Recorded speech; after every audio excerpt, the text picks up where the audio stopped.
किसी distant Galaxy से निकलकर, किसी दूर आकाशगंगा से निकलकर अलग हो जाते हैं, और इतनी अनंत दूरी के बावजूद भी वे एक दूसरे से इंस्टेंट कम्युनिकेशन कर लेते हैं। How? According to science this is impossible, असंभव है ये। सृष्टि का एक एक कण एक दूसरे से जुड़ा हुआ है, कहीं कोई सीमा नहीं है।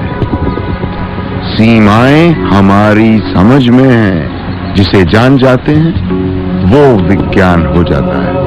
हजारों वर्ष पहले लिखा गया उपनिषदों का ज्ञान ही भविष्य का विज्ञान है।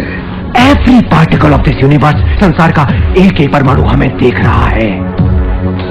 ऐसा लगता है जैसे इस संसार में उन्हें हमारे होने का एहसास है, मानो उन सभी परमाणुओं ने मिलकर एक साजिश की हो, इस चमत्कारिक संसार की रचना करने की।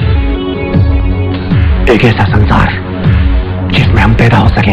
तुम हो, इसीलिए ये सृष्टि है। तुम नहीं तो कोई सृष्टि नहीं। इस रहस्यमयी सृष्टि को जानने का एक ही मार्ग है, आत्मज्ञान।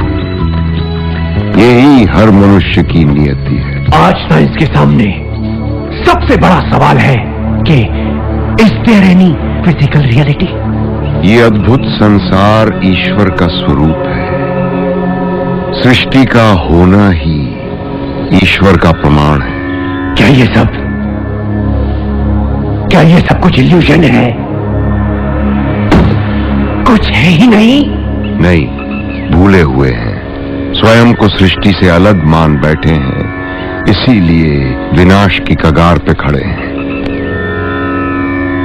चेतना की आवश्यकता है। चेतना मनुष्य का स्वभाव है।